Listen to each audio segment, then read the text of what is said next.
el capítulo 21 del libro de Apocalipsis, nosotros encontramos una de las descripciones más hermosas de lo que será la vida en el reino de los cielos. Juan nos dice allí que tendremos una comunión perfecta con Dios, que Él mismo enjugará todas las lágrimas de nuestros ojos, que allí no habrá muerte, ni más llanto, ni clamor, ni dolor. El cielo es un lugar de felicidad plena, perfecta y perpetua.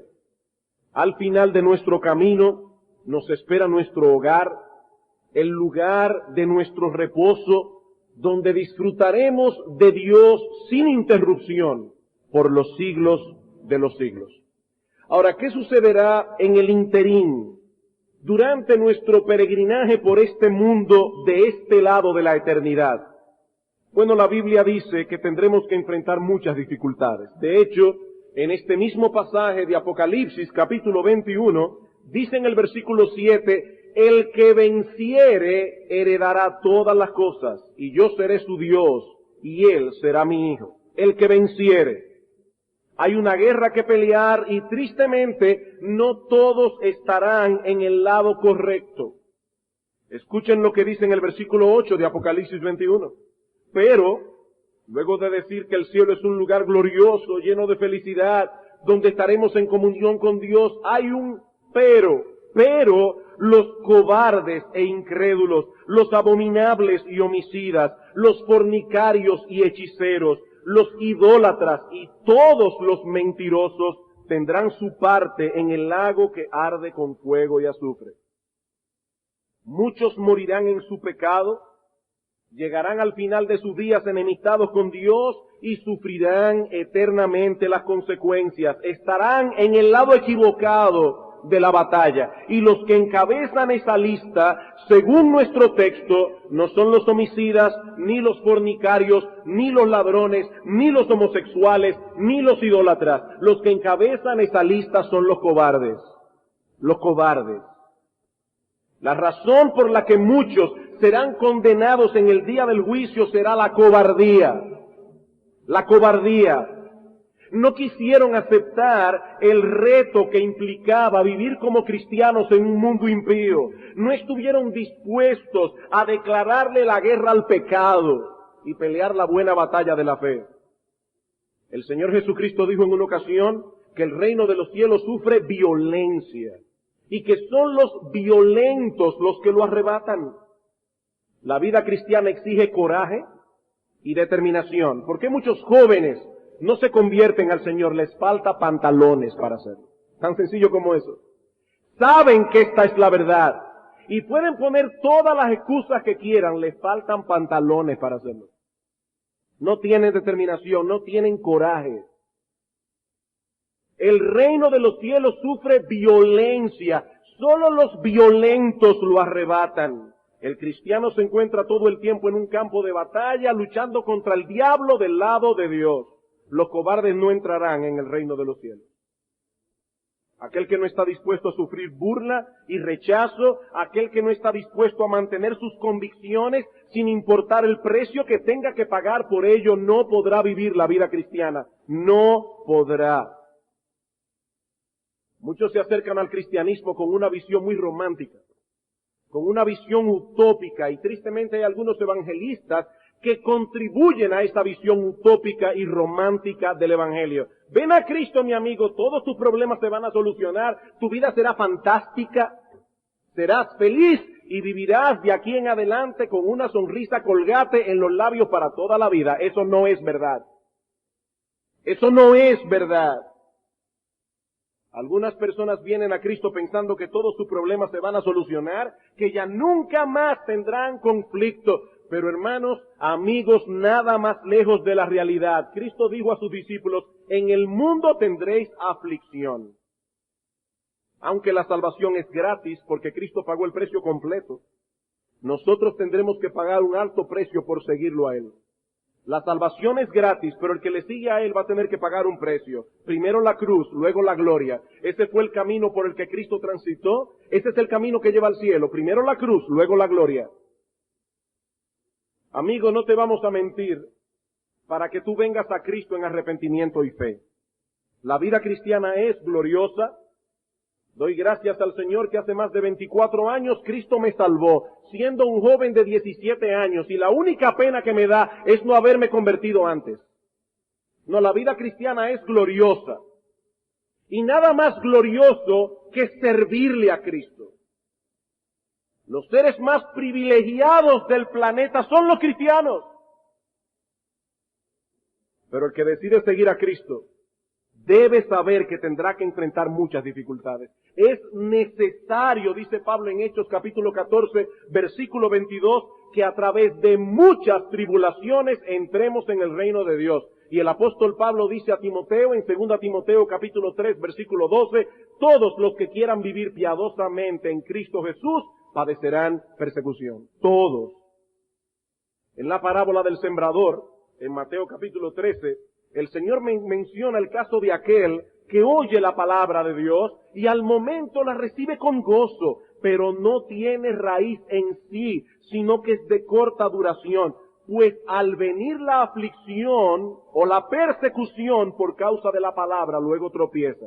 Cristo da por sentado que la aflicción vendrá, la persecución vendrá, y estas personas que llegaron a la iglesia con una visión equivocada de la vida cristiana se irán. Yo no sabía que esto era así. Mis amigos me han abandonado. El mundo sigue siendo muy tentador. Ahora tengo que cuidarme de cosas que antes hacía sin ninguna preocupación. No, la vida cristiana no se hizo para mí. Renuncio. Yo no nací para ser cristiano. Los cobardes no entrarán en el reino de los cielos. Los cobardes no entrarán en el reino de los cielos. Este tipo de persona prefiere tener a Dios de enemigo, prefiere heredar un infierno eterno antes de que enfrentar a sus amigos. Prefieren el infierno antes que enfrentar a sus amigos. El reino de los cielos sufre violencia, solo los violentos lo arrebatan. Cuando Josué iba a entrar en la tierra prometida, Dios le dijo, esfuérzate y sé valiente. Alguien dirá, bueno, pastor, era lógica la exhortación. Josué iba a pelear una batalla terrible contra los cananeos. No. El texto dice, esfuérzate y sé valiente para que hagas conforme a todo lo que está escrito en la ley. La lucha más fuerte de Josué no era con los cananeos, la lucha más fuerte de Josué era con su propio corazón. Vivir conforme a la ley de Dios en un mundo tan anti-Dios exige determinación y coraje.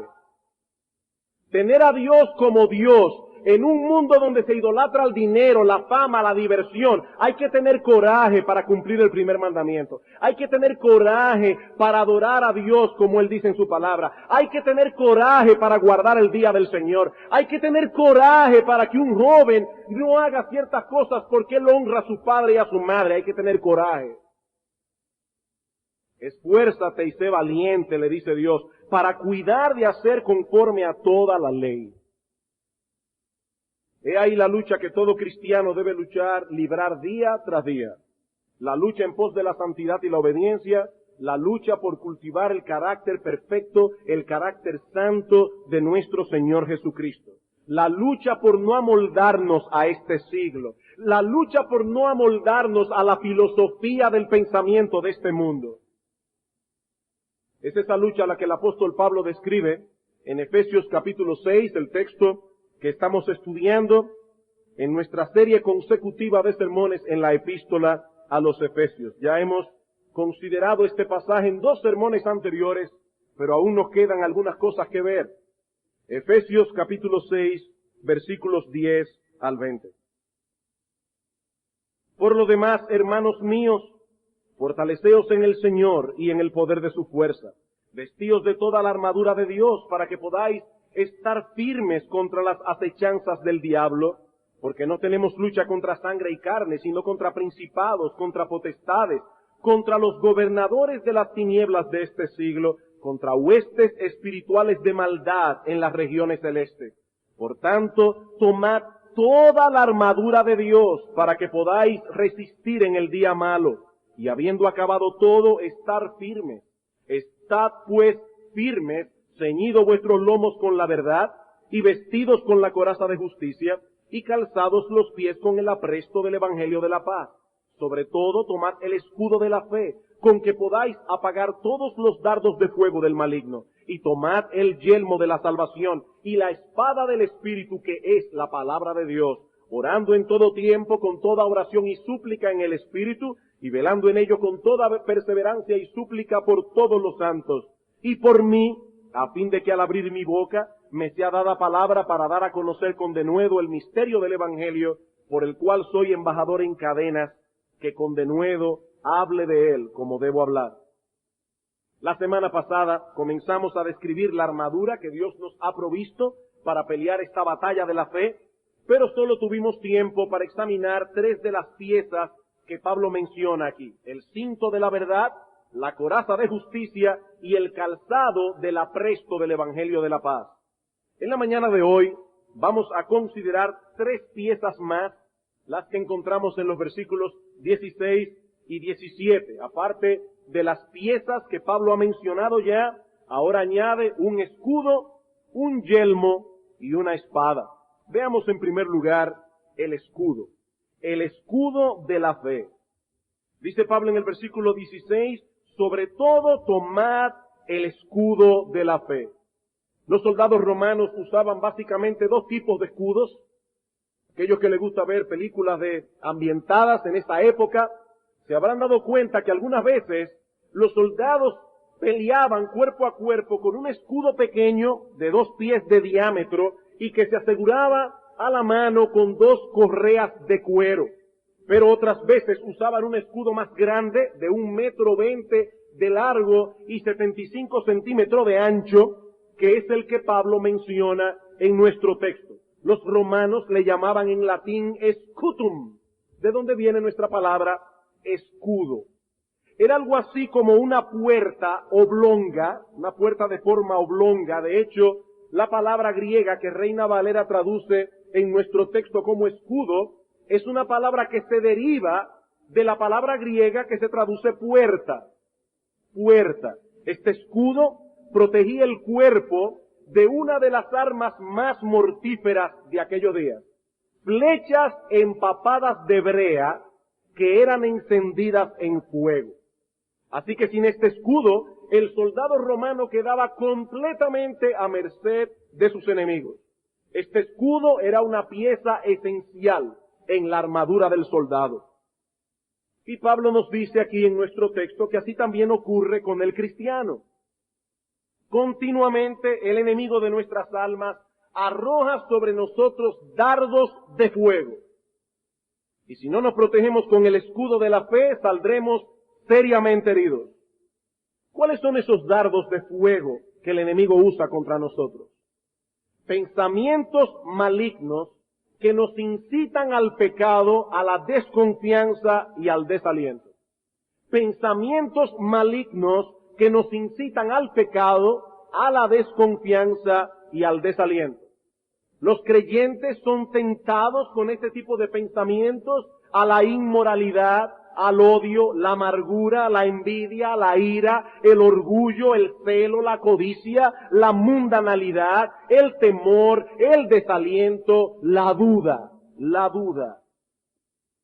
Hermanos, ¿cuántas dudas vienen a nosotros cada día?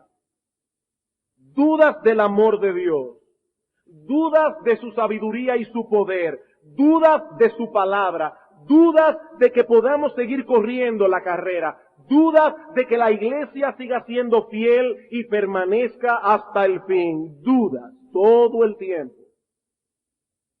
Sobre todo cuando estamos en medio de la aflicción, en medio de la enfermedad, cuando estamos atravesando por problemas económicos, cuando tenemos conflictos personales, nos asaltan pensamientos terribles. ¿Dónde está Dios en todo eso? ¿Acaso me ha dejado solo o se ha vuelto contra mí? ¿Será que ya no me ama? ¿O que en realidad yo no soy uno de los suyos? ¿Vale la pena ser cristiano? ¿De qué sirve que use los principios bíblicos si el problema continúa? Y lo que es aún peor, desde que decidí actuar bíblicamente, la cosa se puso peor. Dardos de fuego del maligno. Yo estoy seguro que todos los creyentes que están aquí saben de qué yo estoy hablando. Yo no tengo que pasar mucho tiempo explicando lo que significan estos dardos de fuego. Si tú eres cristiano y tienes más de 5 minutos siendo cristiano, ya tú sabes lo que esto significa. Dardos de fuego. Usted puede estar leyendo la Biblia, orando, y aún allí le asaltan esos pensamientos. De hecho, la lucha se torna muchas veces más violenta cuando nos disponemos a orar y leer la Biblia. Dice el apóstol Pablo en Romanos capítulo 7, versículo 21, así que, queriendo yo hacer el bien, hallo esta ley, que el mal está en mí. Cuando yo me dispongo a hacer el bien, ahí es que yo me doy cuenta del pecado que mora en mí. El pecado se rebela contra eso. Usted se dispone a leer el periódico, se dispone a ver el noticiero en la televisión y no hay ningún problema. Pero desde que intenta cultivar su relación íntima con Dios, vienen a su mente toda clase de pensamientos, toda clase de distracciones. Ahí es que usted se acuerda de toda la diligencia que tiene ese día, de todas las cosas que tiene que hacer esa semana. Hasta blasfemias vienen a las mentes de los cristianos cuando están leyendo la palabra de Dios. Blasfemias. Blasfemias contra Dios, blasfemias contra Cristo, blasfemias contra la palabra de Dios. En El progreso del peregrino, Juan Bunyan nos narra la escena de Cristiano pasando por el valle de sombra de muerte. Y dice que Cristiano oía blasfemias cuando estaba atravesando por ese valle, que el pobre hombre creía que salían de su corazón. Creían que salían de su corazón. Es un asedio terrible. Dardos de fuego del maligno. Tal vez estás inquieto porque el Espíritu Santo te ha mostrado un pecado que debes confesar y abandonar. Pero entonces te asaltan un montón de justificaciones. Incluso justificaciones bíblicas. No olviden que el diablo usa la Biblia. La usó con el Señor en el desierto. Pero hasta David pecó y era un hombre conforme al corazón de Dios. Dardos de fuego del maligno. De repente te asalta una tentación, sabes que debes desecharla de inmediato, pero entonces viene a tu mente la idea de que puedes probar un poco. No, yo sé cuándo detenerme, yo sé hasta dónde llego, cuándo echar hacia atrás. A veces estás distraído pensando en algo que es moralmente neutro y de repente te llegan unos pensamientos inmorales horribles. Y te preguntas de dónde vino eso. Porque no estabas haciendo nada que pudiera llevar tu mente a pensar esas cosas. Dardos de fuego del maligno. Satanás sabe cómo y cuándo atacar. Él no actúa a lo loco. Él no actúa a lo loco. Por eso Pablo dice en Efesios capítulo 6, versículo 11, que Satanás tiene acechanza. Y recuerden que la palabra griega que el apóstol Pablo usa allí es metodías, de donde viene nuestra palabra metódico. Satanás actúa metódicamente. Él tiene un plan astutamente concebido para cada uno de nosotros. No es el mismo plan. Él sabe por dónde cojeas tú y por dónde cojeo yo. Y tiene un plan diferente para ti y un plan diferente para mí. Astutamente concebido. A veces esos dardos de fuego vienen a través de otras personas. Ya dijimos anteriormente, lo dice Pablo en el versículo 12, que nuestra lucha no es contra sangre y carne. Pero Satanás es tan astuto que muchas veces se esconde detrás de sangre y carne. Cuando el Señor Jesucristo anuncia su muerte en Mateo capítulo 16, de inmediato Pedro le toma parte para aconsejarle: ¡Oh Señor, ten compasión de ti! De ninguna manera esto te acontezca. Cristo le dijo: quítate de delante de mí, Satanás. Me eres tropiezo, porque no pones tu mira en las cosas de Dios, sino en las de los hombres. El Señor sabía muy bien de dónde había venido ese dardo de fuego. Satanás usó a Pedro para tentar a Cristo. Y si no nos cuidamos, mi hermano, Él te puede usar a ti y me puede usar a mí. Allí tenemos a una madre que decide dejar de trabajar fuera de la casa para dedicarle más tiempo a sus niños como la palabra de Dios manda. O allí tenemos a unos padres que están determinados a criar a sus hijos en la disciplina y amonestación del Señor, cueste lo que cueste. Y entonces viene un hermano de la iglesia, tristemente a veces con más tiempo en la fe. Mira, eso no es tan así. Tú necesitas ser un poco más balanceado. Además, mira, los pastores no se le pueden estar haciendo caso en todo lo que dicen, porque a veces exageran la nota. Así desalientan al hermano, a la hermana, de hacer la voluntad de Dios y de paso ponen dudas en su mente y en su corazón de la integridad de los pastores para exponer la palabra de Dios. Un dardo de fuego perfecto.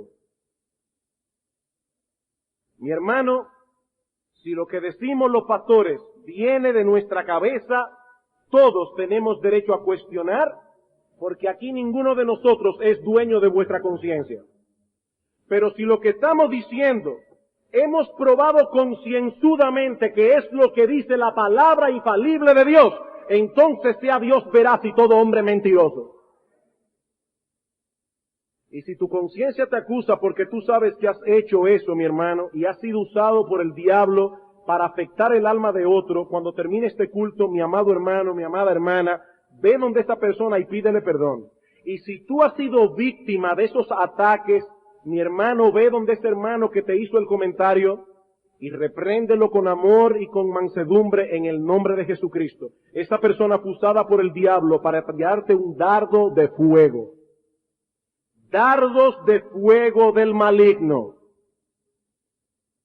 Cuando el apóstol Pedro trató de disuadir a Cristo para que no fuera a la cruz, yo estoy seguro que la intención que había en el corazón de Pedro era cuidar a Cristo. Yo estoy seguro que en ese momento Pedro no pensó, me voy a dejar de usar por Satanás para tentar a Cristo. No, Pedro no pensó eso. Pero al oponerse a la voluntad revelada de Dios, él estaba siendo usado por el diablo. Mi hermano, estamos enfrentando un enemigo astuto, cruel y perseverante.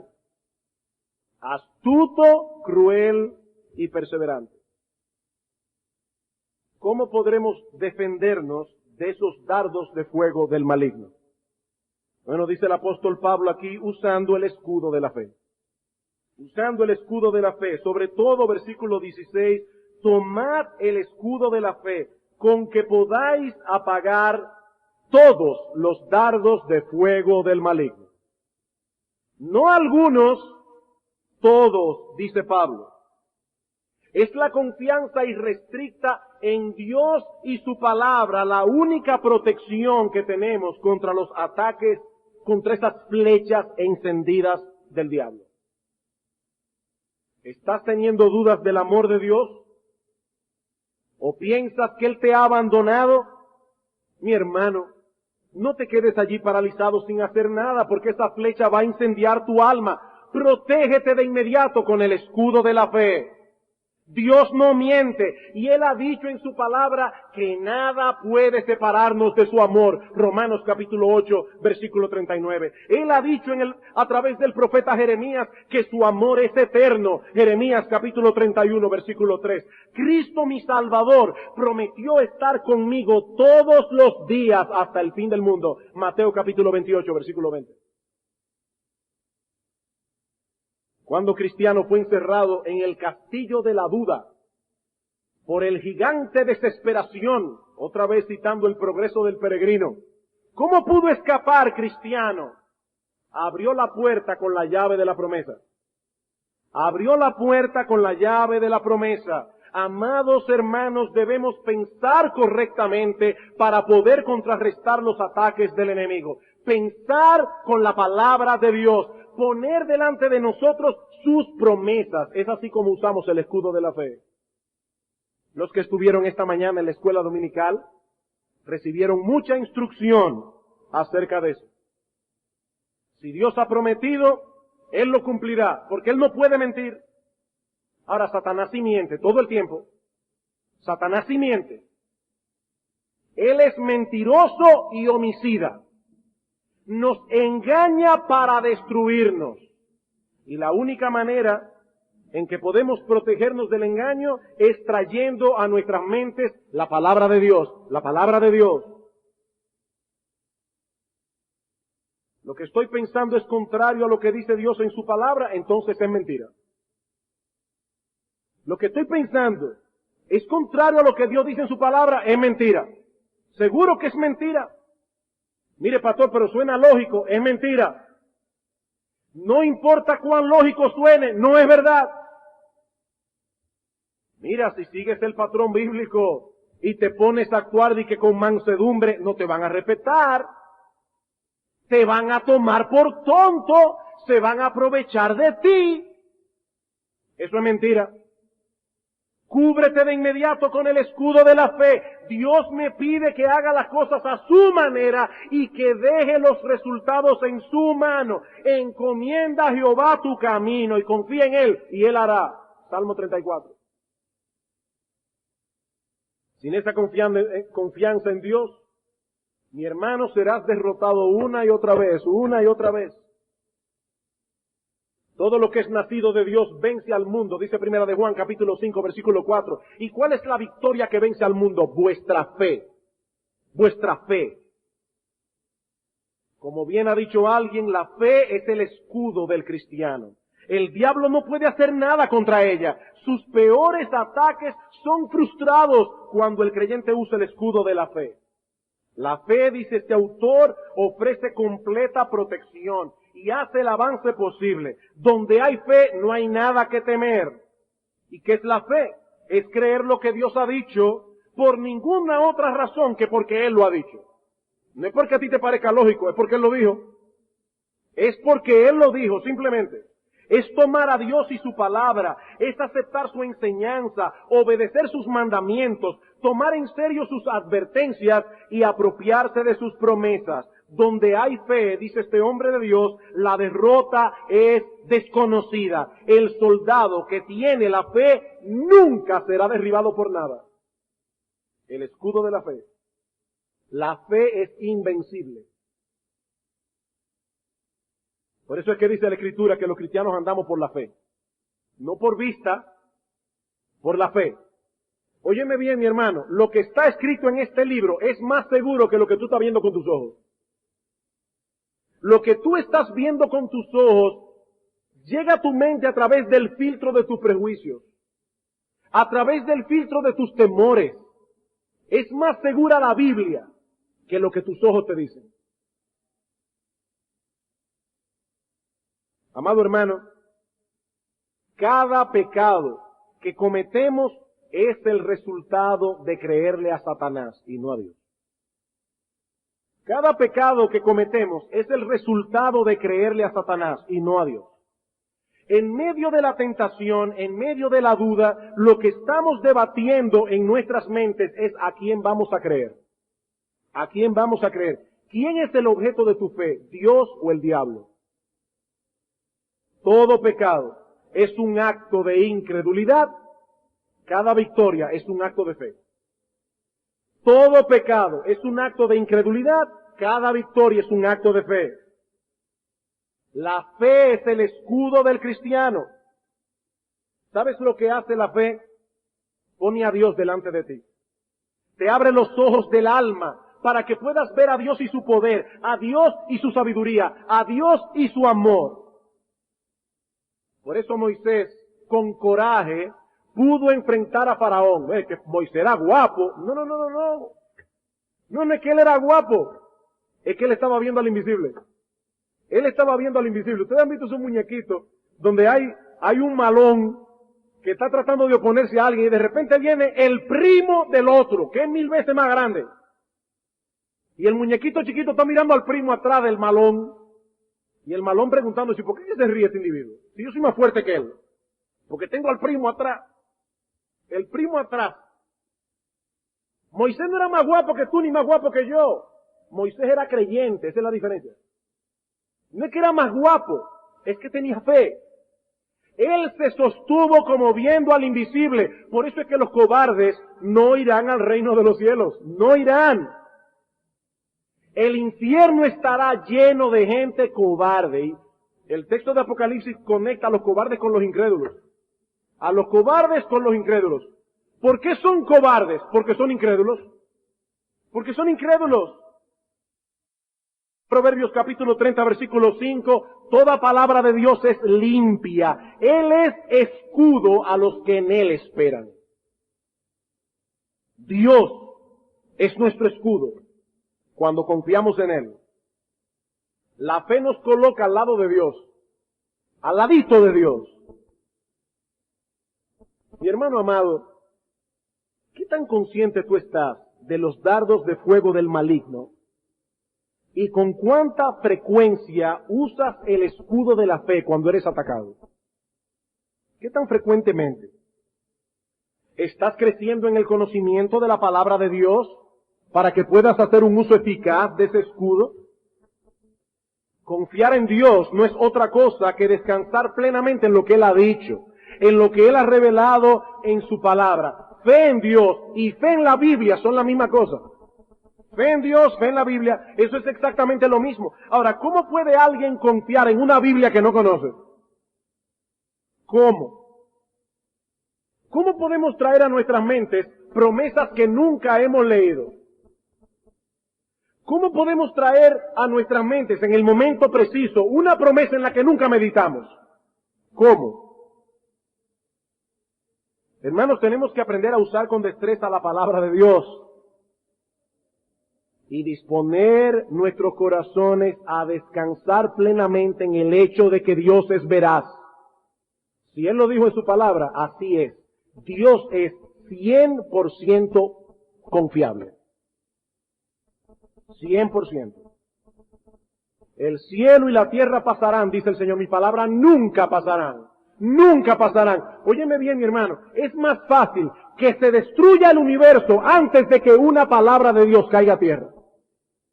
El cielo y la tierra pasarán. Mis palabras nunca pasarán. Hace unos meses atrás, iba yo hacia casa en el carro y de repente comencé a pensar en un montón de cosas que tenía por hacer en la iglesia y que no podía hacer por falta de tiempo. Y tengo que ver aquí aquel, y tengo que hacer esto, tengo que hacer lo otro, y de repente el corazón mío comenzó a latir un poco más a prisa, comencé a llenarme de ansiedad, y lo que es aún peor, mi corazón me estaba convenciendo que yo tenía razón para estar ansioso. ¿O por quién no se pone ansioso con tantas cosas que hacer? Gracias al Señor que el Espíritu Santo trajo a mi mente una convicción de pecado tan fuerte. ¿Cómo que yo tengo razón para estar ansioso? ¿Quién tiene razón para estar ansioso? Por nada estéis afanosos. Yo tengo que decirle a mi corazón, me estás mintiendo, corazón malvado, eso no es verdad. Eso no es verdad. Eso es mentira. Yo no tengo razón para estar ansioso. ¿Qué dice el Señor Jesucristo en Mateo capítulo 6, versículo 25? No os afanéis por vuestra vida, qué habéis de comer, qué habéis de beber, qué habéis de vestir. No os afanéis. Mi hermano querido, ¿quién te dio la vida? Dios me dio la vida. Óyeme, el que te dio la vida no te puede dar el plátano que tú necesitas para poder alimentar esa vida. El que te dio el cuerpo tuyo y lo formó en el vientre de tu madre no tiene poder para darte la ropa que tú necesitas para cubrir ese cuerpo. Mirad los lirios del campo, dice el Señor, que no ciegan ni siembran, y ni aun Salomón con toda su gloria se vistió como uno de ellos. Miren las aves del cielo, el mismo Dios que creó las aves, llenó la tierra de alimentos para aves. Y las aves no sufren de estrés, ni van al cardiólogo, no sufren del corazón. ¿Por qué ellas no se preocupan por eso? El Dios que las creó las alimenta. Y no hará mucho más por vosotros, hombres de poca fe. ¿Cuál es el problema nuestro? Poca fe. El problema no es que la despensa está vacía. Lo que te hace acelerar el corazón, mi hermano querido, mi hermano amado, es la incredulidad. Es la incredulidad. No os afanéis, dice Cristo, por vuestra vida. No os afanéis. Usa el escudo de la fe. Pero todavía hay otra pieza que debemos considerar hoy, aunque estas últimas dos las veremos más brevemente. Debemos ponernos el cinto de la verdad, la coraza de justicia, el calzado del evangelio, sobre todas estas cosas, colocar el escudo de la fe, pero ahora Pablo añade el yelmo de la salvación. Versículo 17. El yelmo de la salvación. Y tomad el yelmo de la salvación. El yelmo era la pieza de la armadura que cubría la cabeza del soldado. En el caso del cristiano, Pablo dice que la salvación es nuestro yelmo. El yelmo de la salvación. Esa frase puede ser traducida también, el yelmo que es la salvación. Ahora, Pablo está escribiendo a personas que ya son cristianas. Y por lo tanto, él no se está refiriendo en el texto a que debemos apropiarnos por la fe de la salvación que Cristo ofrece. Ya ellos eran salvos. Ya se habían apropiado de la salvación por medio de la fe. Pero ahora debían descansar en el hecho de que la salvación final está asegurada para los cristianos, porque es una salvación que está en las manos de Dios, no en las nuestras. Por eso en 1 Tesalónica, capítulo 5, versículo 8, Pablo describe un poco más ampliamente cuál es este yelmo. Dice en el versículo 8, pero nosotros que somos del día, seamos sobrios, habiéndonos vestido con la coraza de fe y de amor y con la esperanza de salvación como yelmo. Fíjense, el punto no es, ya yo soy salvo, es la esperanza de la salvación. Aquí la palabra salvación mira hacia el futuro, esperanza. Lo que yo veo no es esperanza, ya lo tengo. Pero aquí mira hacia el futuro, a lo que Dios hará por nosotros con toda certeza, porque Cristo compró para nosotros una herencia segura, segura.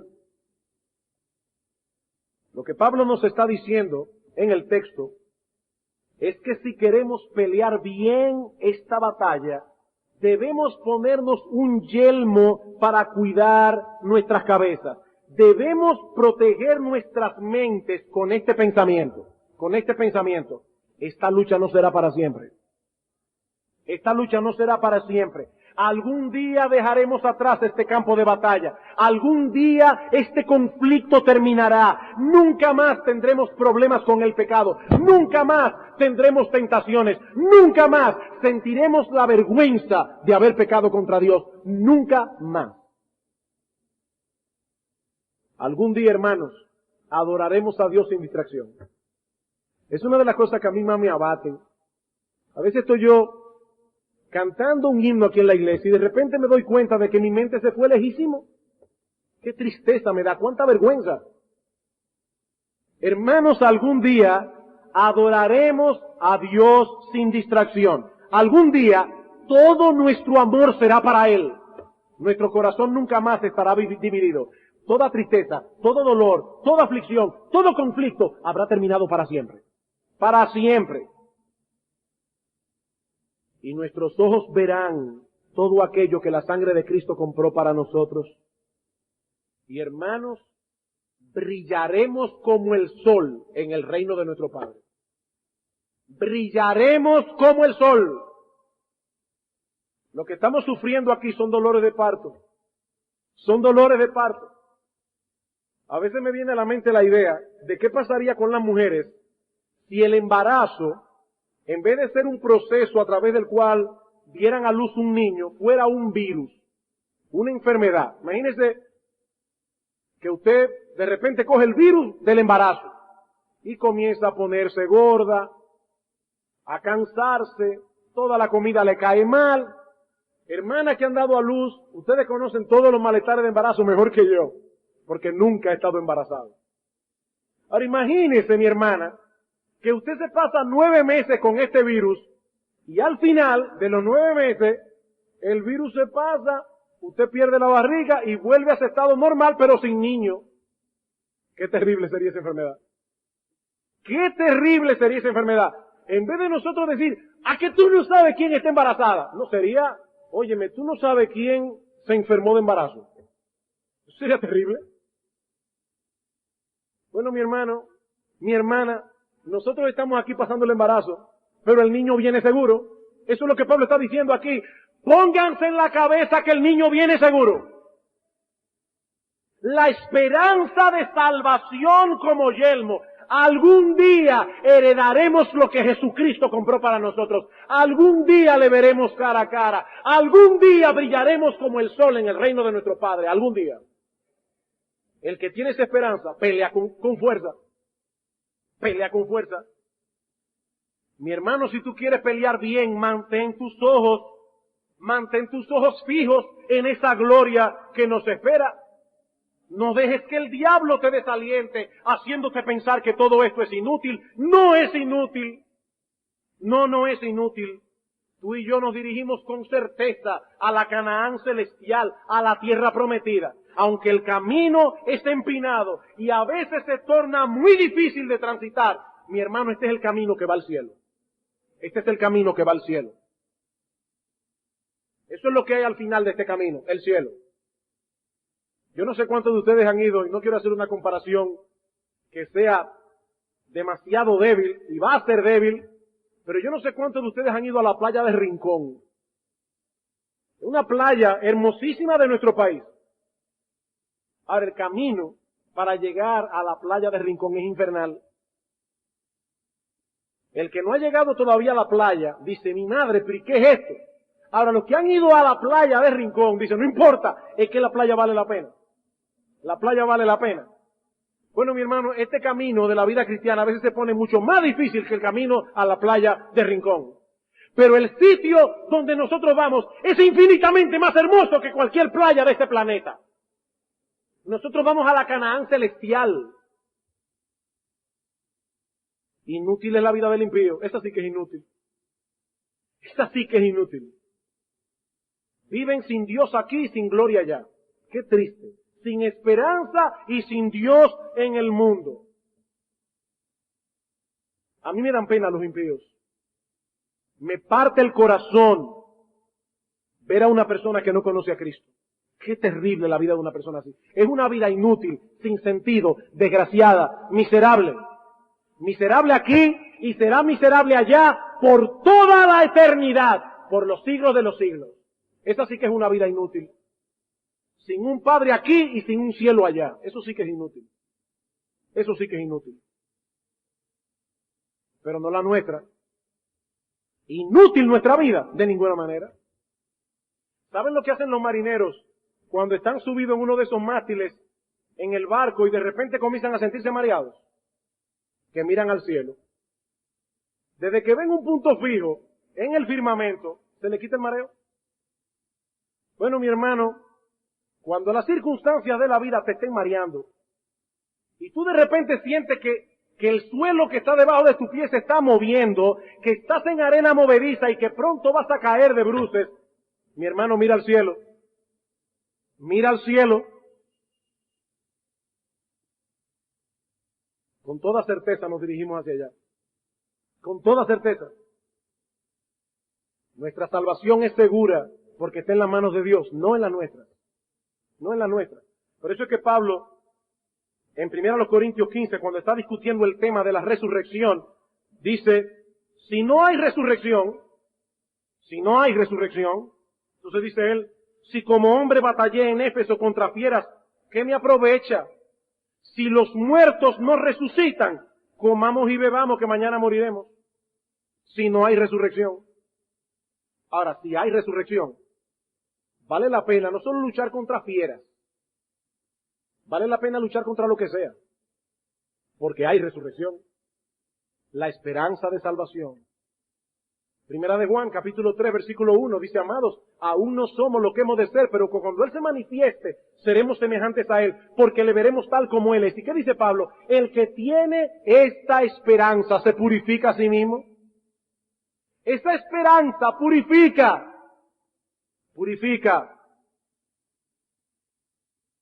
El libro de Apocalipsis, para muchos creyentes, es un libro muy enredado. Muy enredado. Juan Calvino comentó casi todos los libros de la Biblia, menos el Apocalipsis. Yo no lo entiendo, y como no lo entiendo, no lo voy a comentar. Y ciertamente el libro de Apocalipsis tiene muchas figuras, algunas de las cuales son difíciles de interpretar.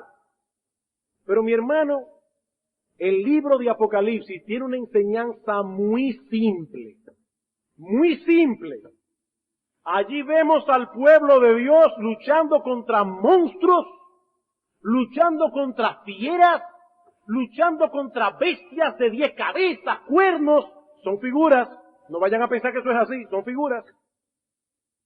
Pero al final de cuentas, nosotros ganamos. Ese es el punto.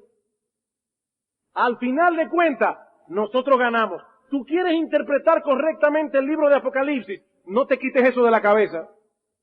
Que eso fue lo que Cristo quiso enseñarle a las 7 iglesias de Asia que estaban siendo perseguidas por el Imperio Romano. No importa qué tan fuerte sea la persecución, el cielo es nuestro, el infierno es de ellos.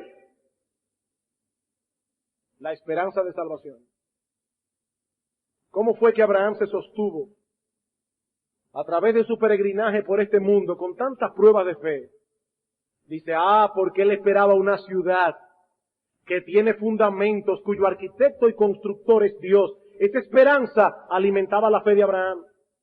La esperanza de salvación.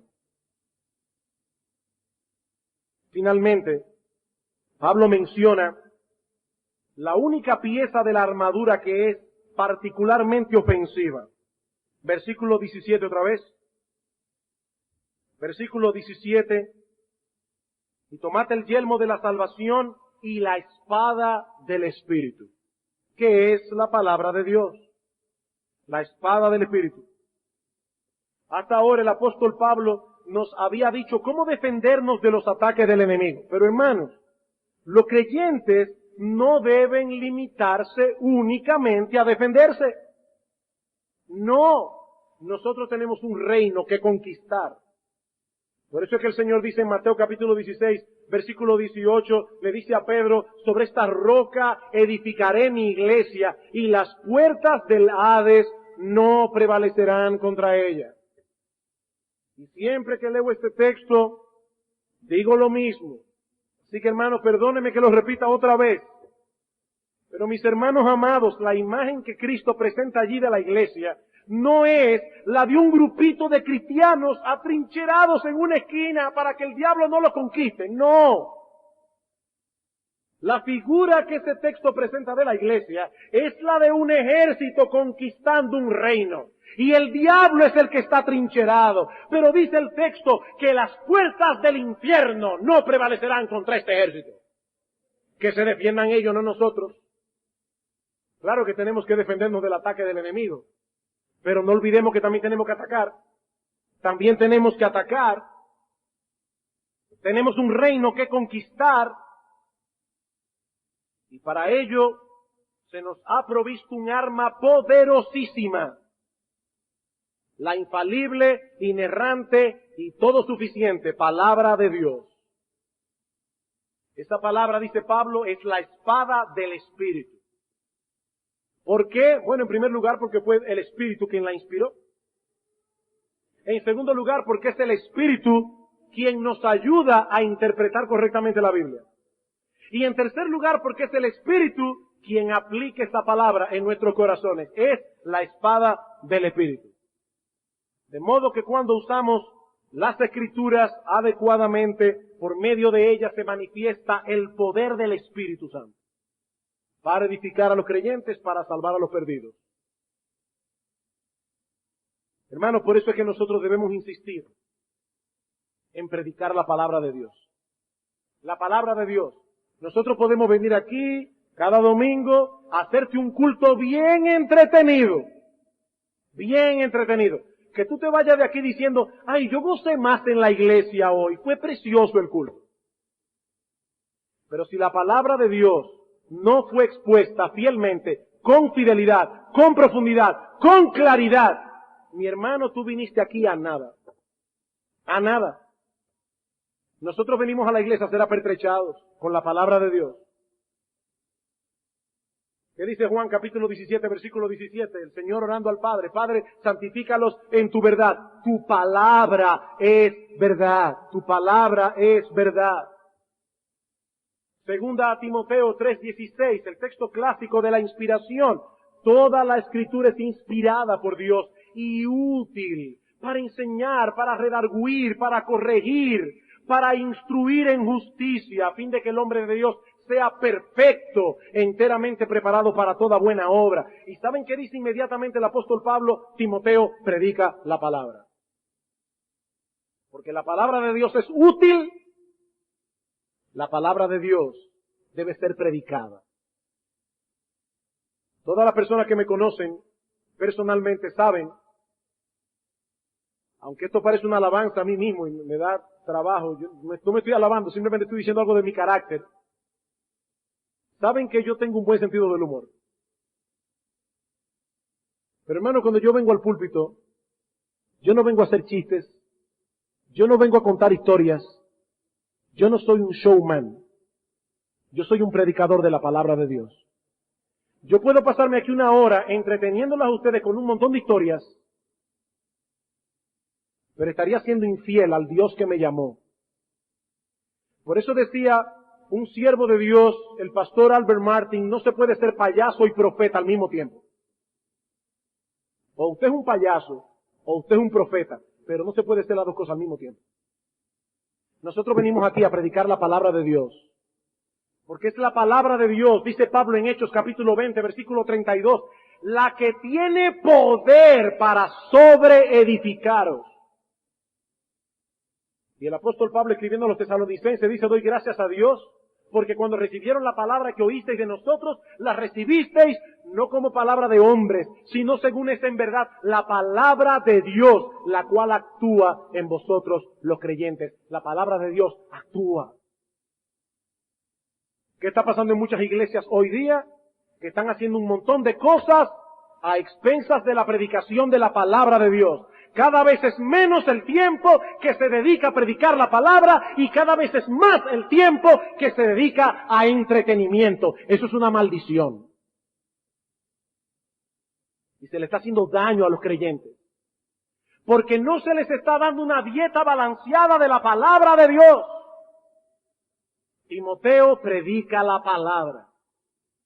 Porque solo la palabra de Dios puede sobreedificar a los creyentes. Solo la palabra de Dios puede fortalecerlos. Solo la palabra de Dios puede darle armas para pelear contra el maligno. Solo la palabra de Dios.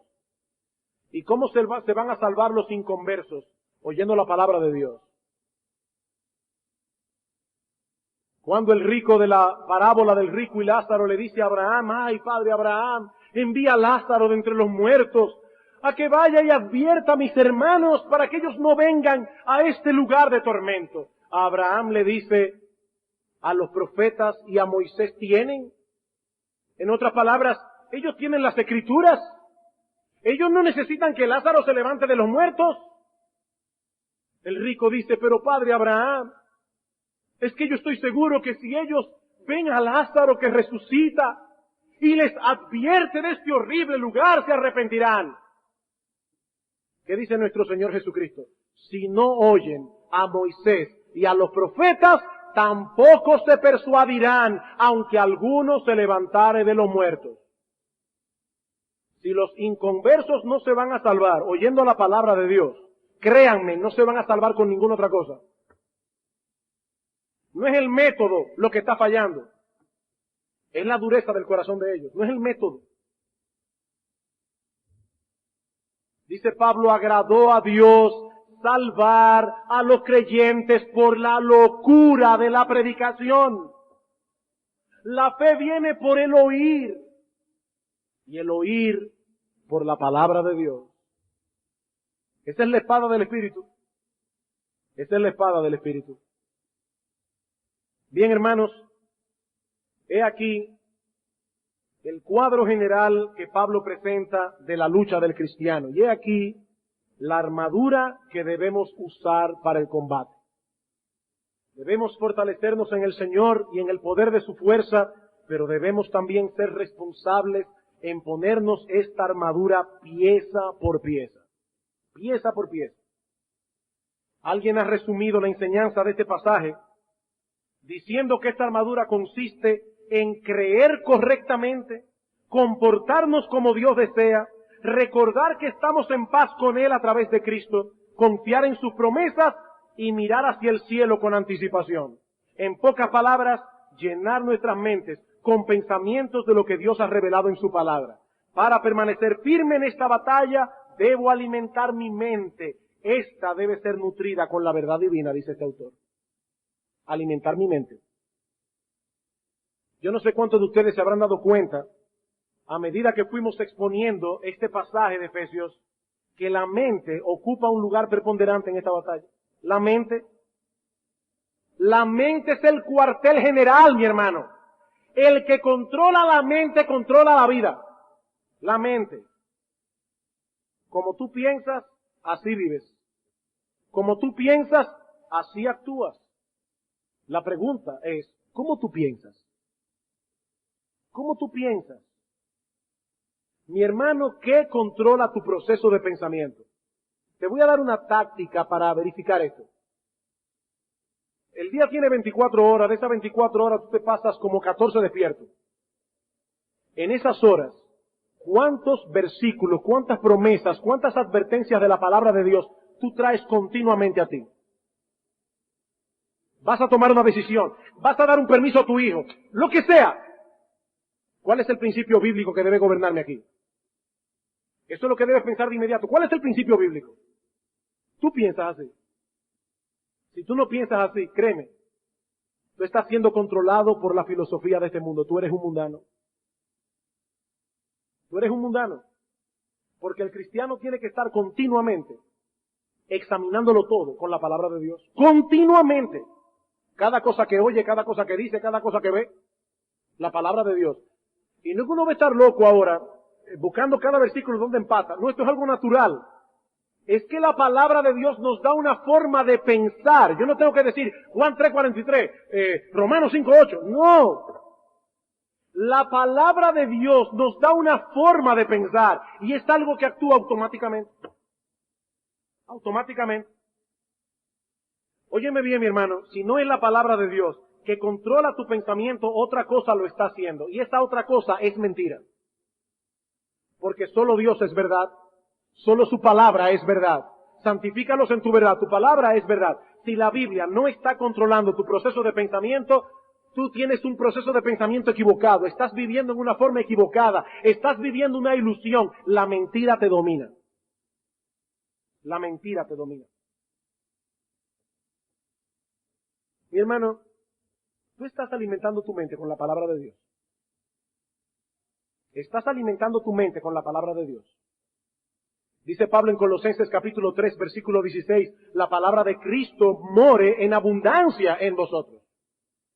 Nosotros podemos tener carencia de zapatos, de pantalones, de camisa. Ahora, ¿sabe de qué no podemos tener carencia? De palabra de Dios.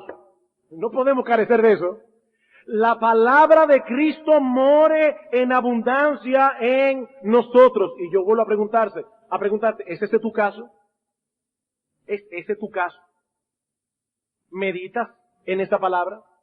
Dice en el Salmo 1 que el hombre bienaventurado es el varón que no anduvo en consejo de malos. Él no escucha la filosofía de este mundo, sino que en la ley de Jehová medita de día y de noche.